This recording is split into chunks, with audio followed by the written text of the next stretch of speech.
Welcome into this episode of Coach's Corner. Jordan Woodruff with you. Great to have you along. And this episode is brought to you by Farm Bureau. And today we're talking to the athletic trainer for Ponca City Public Schools, Kylee Jackson. How are you? Good. How are you? Good. So, we talked last year, and it was kind of the midst of fall, getting into winter sports.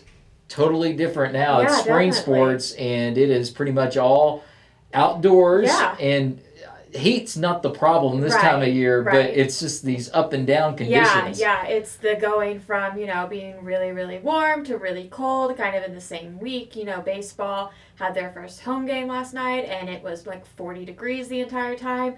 And then before we got to break, we had a soccer game, and it was 85 degrees. So trying to get everybody kind of adjusted to that rise and fall has been interesting. What is that like on athletes' bodies? Because they're young and they can handle it, but still, I always thought it's more of a mindset. When it's Yeah, kind of cold and definitely. raw, I kind of didn't want to be out there, and I Yeah. was more apt to maybe make a mistake and get hurt. Yeah. And definitely, I think probably more so baseball than soccer, the cold is going to affect them because, soccer, you're running around, your blood's pumping, you don't really notice the cold. Baseball's a lot of standing. Even like when the game's going on, like it's a lot of standing for most of the kids out there. So for them, they really feel the effect of the cold. And, a lot of them were out there in short sleeves because when the varsity game started, it was pretty nice out. And then as the night wore on, I literally could hear their teeth chattering because it was cold. So yeah, it's definitely more mindset than physiological. But especially, soccer and baseball start their season in the middle of February, so trying to, just make sure they can get outside. A lot of times, it's so cold. It's like, hey, it's probably not a good idea to go outside today. Or if you do, you need to limit how long you're practicing. So that's kind of the biggest hurdle with the cold. We don't get super cold here, but we've had some days this winter where it's like, hey, if you're going to go outside, you need to limit it to an hour. Like Right. after an hour, they're going to be useless to you anyway because they're going to be so cold. Yeah. Well, another thing, hydration. Mhm. It's still important in the Yeah. cold weather, and sometimes, especially kids, when it's hot, you're sweating Right. a lot. You're like, okay, we need that, but Yeah. When it's cold, you don't want water. Yeah, 'cause that's cold. Yeah, and you still need it. Yeah. It always surprises people when I say, like, you're just as susceptible to a heat illness in the winter as you are in the summer because heat illness is all about your hydration balance. So, sure, you're probably not sweating as much, but, a soccer player, that's a 90-minute game. Like, they're definitely sweating. And if they're not drinking any water because it's cold out and the water's cold, so they don't want that, like, they could still end up with that improper fluid balance and have symptoms of a heat illness. Yeah.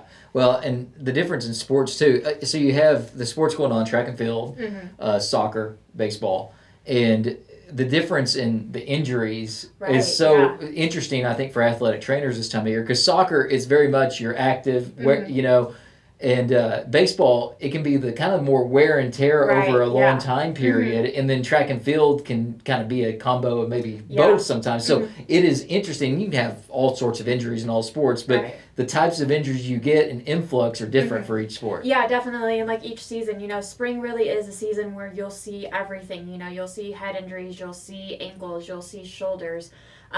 Whereas, other seasons, you're kind of working more similarly. In the fall, it's a lot of lower body stuff between volleyball and football. And like, yeah, we get softball players with shoulder stuff, but it's not to the extent as baseball because that overhead throwing motion, especially when you pitch, is much harder on the Right. shoulder than a softball's underhand throw.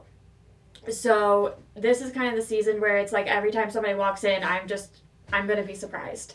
Whereas, other seasons I can kind of guess what I'm going to see as they walk in. Yeah, it's you never know when that Right. kid walks in. Yeah, so exactly. it can make it for an interesting day. Absolutely. It keeps things fresh, right? Yes, exactly. You're never going to be bored. Frankly, we don't have enough time right now to be bored, as crazy as these schedules have been. Yeah, and that's one thing I know. And like I said, I'm married to an athletic trainer. My wife is one. And, you think about fall with football, and that's always the big thing because it's a violent and the Right. most violent sport. And it's probably where most athletic trainers are mostly hired is for football. But you get to this time of year with the spring, it's always funny to me because this is the busiest time of year definitely. with the sports you have, and especially when you start getting to baseball season where they can play 3 or 4 games a week. Yeah, I mean, we've got a stretch coming up in April where we have home events Monday, Tuesday, Thursday, Friday, Saturday. Because baseball backloaded their schedule because of the stadium construction, so that's a little weird. So they're cramming as many games as they can, and you've still got soccer stuff. We have a track meet in April. We've got golf going on. We've got tennis. So this is definitely the year where we've got the most people doing the most because the nice thing about football is they play once a week. Right. They have one game a week, and softball, volleyball play a lot, but they also start earlier and finish earlier. So you kind of get a natural taper into winter sports, whereas spring sports start before winter sports are even over, and you've got baseball that can play, 45 games in a season, on top of soccer that plays at least twice a week, along tennis that goes twice a week, track goes at least once, and so trying to kind of keep up with everything can be really hard, especially when you're on your own. Yeah, and there's only one of you, and you're going to go to the sport that probably is more likely to have the serious injuries. So I would imagine sometimes tennis and golf, unless somebody gets hurt, they're kind of out of sight, out of mind. Even baseball can kind of be like that, but soccer is kind of the one that you got to focus on, right? We have a lot of Tuesdays coming up where we have home soccer and home baseball, and I'm going to have to be at soccer because they're more likely to need me than baseball. And I'll have one of my students down at baseball to keep an eye on things, and if they need something, I'll go over. But it is kind of hard being the sport that doesn't have the highest injury risk because it's like you might not see me except a few times a year, just because somebody else unfortunately has to take priority. Yeah, and it's important for you, and you've done this, to let the coaches know when something happens, let me know. And get them in there the next day so I can evaluate and get them the right treatment they need. Yeah, definitely. And, especially like when, baseball's been gone all month. And so, communicating with them like, hey, if something happens while you're on the road, let me know. Make sure the kid comes in and sees me. And that can be hard if, they're on the road multiple days in a row. If they're gone Monday, Tuesday, something happens on Monday, I may not see them on Wednesday until Wednesday. And so, it can be kind of hard trying to figure out like where in the schedule they can get in. So yeah, definitely, communication is so important in what I do anyway, because, you're constantly talking to coaches about kids and trying to coordinate things, but especially this time of year when you've got all of these crazy schedules, it's more important than ever. And communication is so important in a world that is more connected than ever before, but where kids maybe have trouble communicating worse than ever before, right? It's always fun to like find out things happened like 3 weeks later and you're like, I should have known about that much earlier than right now. And they're like, oh, it's fine. I went to a doctor. And I'm like, this is all news. Like, I should know about this. And they're like, oh, I didn't think it mattered because the doctor said I was fine. I could have helped you get to the field faster, or I could have held you out a week and you could have been full strength. I mean, that's sometimes that's the misconception that you're a great resource for them to have, but they got to understand that they got to use the resource. It's always, there's kind of this like self-fulfilling prophecy, and that like kids will tell me like, oh, I didn't want to come in because I thought you'd make me sit out. And then they've waited 3 weeks and they've just progressively got worse, and we're now at the point where you have to sit out. You can barely walk at this point. Like, you can't do your sport. And it's like, if you had come in on day one, we may not have had to miss any time. I'm guilty. I was that person that didn't ever. I mean, like, listen, that's how most of them are. And then on the flip side, you've got the kids that come in, like, they scrape their knee and they, are like, am I okay? Am I going to lose the leg? And it's just like, it's really one or the other. And, I like prefer the drama queens because like at least they're in there. Right. And then they don't get like mad at me because they've gone 6 months on a bum ankle and now I'm like, hey, maybe we need to sit. Like, I always prefer the ones that are overly cautious, but like it can definitely be hard to like get them to understand that like I don't sit kids if they don't need it. Like I'm usually here, if kids are sitting out, it is because they have pulled themselves out. Because I will tell them, go out, see what you can do. And sometimes they do not want to try, and so they won't. And I just communicate to the coach like, here's what I said, this is what they did. But there is definitely, I think, still like a really big misconception that like my job is to have kids sitting on the sideline. No, and it's like, I don't want that. No, and it's an interesting give and take. I mean, I'll give a good example. You were at wrestling regionals because once again, that's a high contact, and there was a kid I think from Bixby that dislocated his hip, if I remember right, and they come out there and look at him. Now he doesn't want them to touch it, and the kid wanting to go because he's got a chance to make the state tournament, and he couldn't walk. Right. It's like you had no choice, but this kid still wanted to go out there because he knew how much was on the line. Exactly. And if he had more time, he would have tried to hobble without a leg over there and do it. But you have to be able to say, no, you're endangering yourself by doing that. Like sometimes you have to just say like, no, like I don't care what mom and dad says.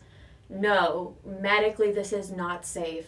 The risks far outweigh the reward. Like, sometimes I have to be that person, and it makes me very unpopular for a few days. But eventually, like, a lot of times they'll say, oh yeah, you were right, I couldn't have done it.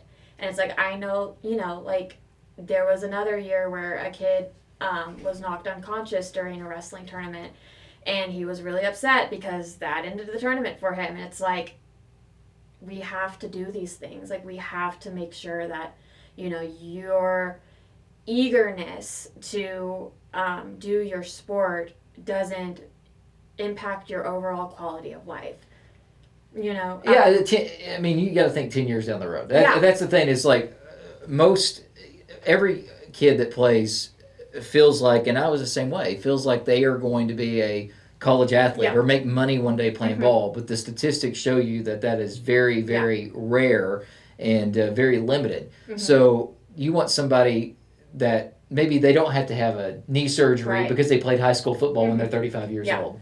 I mean, I know somebody that I went to college with. He's my age. We're in our 30s, and he needs a double knee replacement from college football. And nobody's going to replace his knees right now because he's only 30. And so he's stuck with at least 20 more years of knee pain because he pushed through stuff in college that he shouldn't have pushed through. And that's just the reality. And, like, at that point, they're adults. You can't really tell them no. If you lay out the risks and they choose to do it anyway, like, but in that moment, they don't think about that 20 years of pain. Yeah. And as a coach, you want those players. Like, that's the kind of players. Even athletic trainers, you want the kids that want to play. I mean, that's it. But there is, something, and it's important, I think, to have those conversations, and that's kind of where you come in with those kids and with their parents, saying this isn't just something, everybody's got to take their risk themselves, and parents evaluate that, and that's the way it is. Coaches do the same thing. It can be a short term or a long term. I went through this when I was in my high school career with a broken foot. It panned out okay for me, thank goodness, but at the same time, it could have not with the decision I made. And would I regretted that if I'm having to have surgery on my foot at 38 years old? Right. And fortunately, that wasn't the case. But those are conversations that I think it's important as health professionals that people have, and an athletic trainer at the core is a health professional. Yeah. Definitely important. It's very hard when you're 16 to think about when you're 36. That perspective and trying to get them to understand. And I'm kind of lucky in the way I've had multiple concussions. So with that, I say, hey, look, I can't remember anything anymore. You can tell me something and I'm going to forget it 2 minutes later. What'd you say? Exactly. Listen, I set 3 alarms to remember to come here today because I knew like I would forget if I didn't, because I just don't retain information the same anymore. And I can tell that, I get migraines all the time as a result of the concussions. And, I tell them, I was like, this is what your life is going to look like, because I know, at least honestly, for all of them, I did not take care of myself the way that I should have. Because, I was in college and I didn't care, or I was an adult and I had to go to work, and, and so I tell them, like, if you don't take care of yourself, you're going to turn out like me. And that is usually enough to scare them out of it. Well, and it's we are bridging the gap in athletics, I think, with athletic trainers getting information out, coaches understanding what athletic trainers do, parents understanding. There's still a ways to go with that. Of course. But it is, I think, getting better year by year. Yeah, definitely. It's, especially as athletic training is expanding outside of just sports. More and more people are encountering athletic trainers and understanding kind of what the job entails. I know now I don't encounter nearly as many people that ask, well, what are your qualifications? How do you know these things? When I tell them something about their kids, and I did when I started. Or if you're the one fun thing that's always fun, and like I said, married to an athletic trainer I know, is they say athletic trainer. She said that recently, and people aren't saying what is that. I remember her saying athletic trainer, and they're like, oh, you work and train people at a gym. Yeah. And it's I feel like looking at me, we can tell that's not what I do. If I was a personal trainer, I'd be really bad at the job. I'd be bad at advertising, honestly. There's not a bit of muscle tone on this body.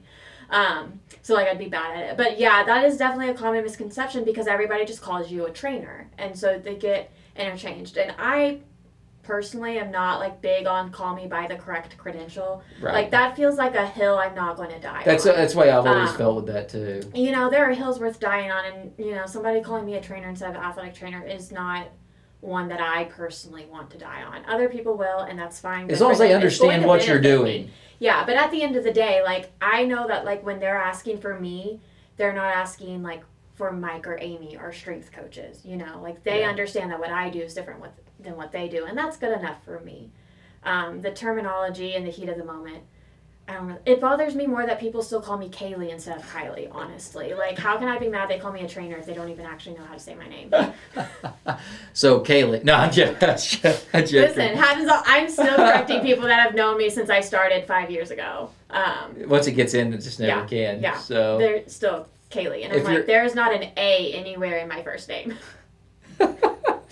I think I got it right, at least for now. So now, barring I may forget like we talked about. Exactly. But hopefully not right now. Well, anything else you want to get out there before we say goodbye? I don't think so. If your kids haven't done their rank 1 yet, please do that.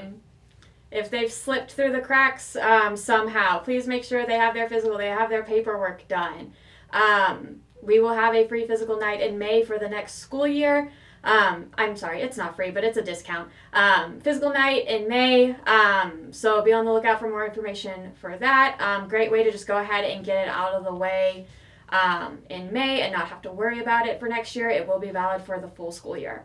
And a reminder, too, in the athletic side, the baseball stadium, which highly anticipated, finally done. Glad the kids are actually getting to play home games now, which is awesome. Great ribbon cutting ceremony. The taping of this was today. The ceremony was yesterday, but really happy for the kids. That was much needed, and the place looks great. It does look great. It was very, very cool environment yesterday for that first home game. Yeah, so get out there and check that out. Plenty of opportunities with the backloaded schedule over the next month or so. Well, appreciate the time as always. No problem. Thanks for having me. Yep, and this has been Coach's Corner. The episode has been brought to you by Farm Bureau. Kylee Jackson, thank you so much. Jordan Woodruff saying so long, and until next time, go Cats.